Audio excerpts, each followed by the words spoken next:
Target Costing, custeio meta, o uso do ABC para se chegar ao Target Cost, baseado no livro Contabilidade de Custos, do professor Eliseu Martins, da Faculdade de Economia, Administração e Contabilidade da Universidade de São Paulo. Editora Atlas, 9ª edição, 2003. Do capítulo 19, fixação do preço de venda e decisão sobre compra ou produção. No subtítulo Target Costing, custeio meta, o uso do método ABC para se chegar ao Target Cost, da página 223. O custeio-alvo ou custeio-meta é um processo de planejamento de lucros, preços e custos que parte do preço de venda para chegar ao custo, razão pela qual disse que é o custo definido de fora para dentro. Por causa desse problema de muitas vezes o preço ideal não ser capaz de produzir o resultado mínimo necessário ou de nem mesmo ser capaz de cobrir os gastos fixos, surge a necessidade de se ter a escolha do caminho inverso. Com a crescente competitividade entre as empresas em um mercado em constante modificação, com clientes cada vez mais exigentes e ávidos por produtos que se ajustem mais às suas necessidades, o preço passa a ser formado praticamente em função da oferta e da procura.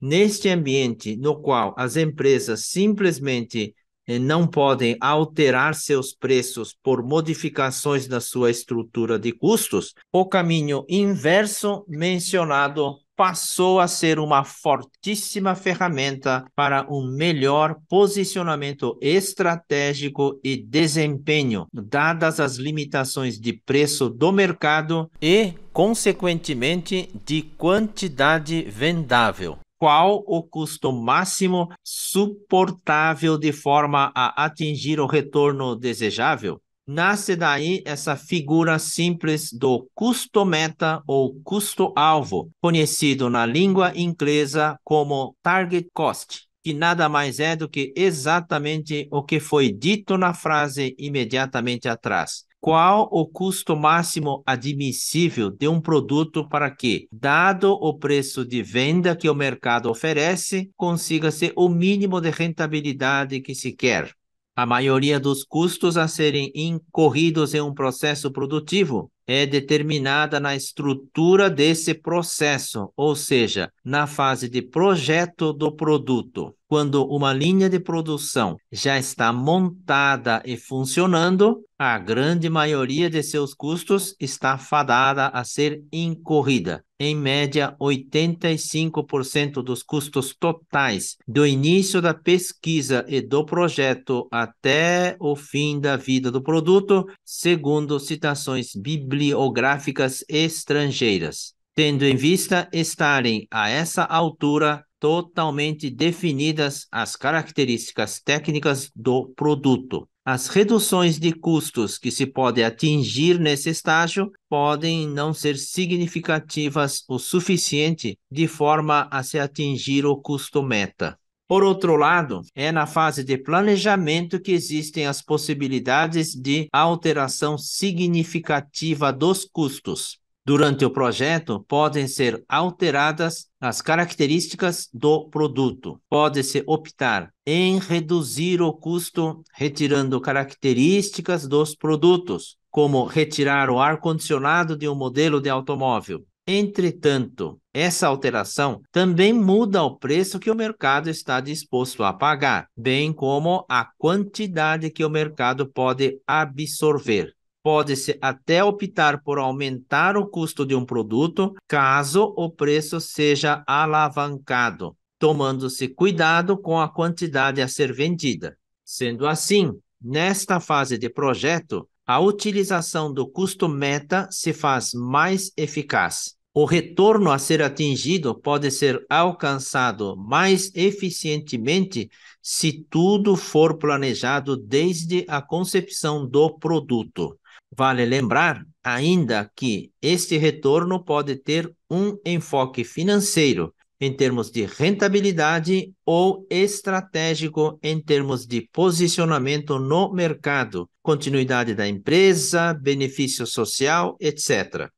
O custo meta, apesar de ser um conceito simples, é também uma mentalidade de gerenciamento para se chegar a um denominador comum de qual o custo meta e qual o produto a ser feito, enfim, para se definir uma estratégia empresarial. Há que existir uma integração entre todas as partes da empresa. A engenharia responde por quais são as tecnologias disponíveis, quais os componentes que devem ou podem integrar o produto, o que pode ser substituído, quais características podem existir, etc. A área de marketing, por sua vez, é a responsável pela análise do comportamento do produto delineado pela engenharia no mercado em que a empresa se encontra. Permite o levantamento das informações de preços, quantidades possíveis de venda, anseios dos consumidores, etc. Por isso, costuma, nas empresas bem gerenciadas, participar junto com a engenharia desde o início do projeto. Numa visão moderna, a contabilidade auxilia nas definições das estratégias financeiras, apurações de custos, planejamento de orçamentos e previsões de demonstrações, etc. Podemos citar ainda outras partes das empresas, como a de planejamento e desenho, compras, até limpeza e segurança. A integração deve ser a mais ampla possível. A utilização do custo meta desta maneira enseja uma simbiose entre todas as partes da empresa, exigindo que todos trabalhem em uma equipe e não como equipes separadas. Ainda, induz a empresa a olhar não exclusivamente para si própria, e sim ter um foco no cliente. Qual sua expectativa com relação ao produto, quais os custos de propriedade que ele terá, tais como manutenção preventiva, gastos com embalagens, consertos, etc.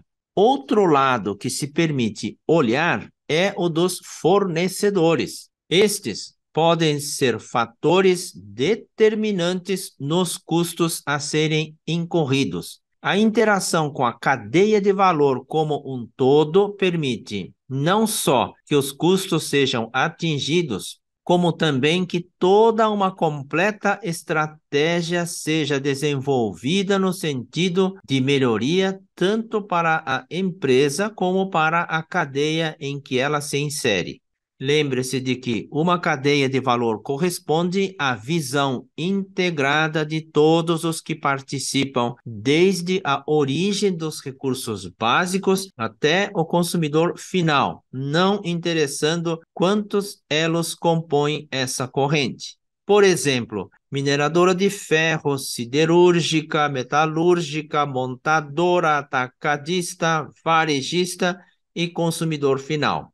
Deve-se ressaltar que, nesse momento, tem-se a mais forte exploração do custeio baseado na atividade, conhecido como ABC.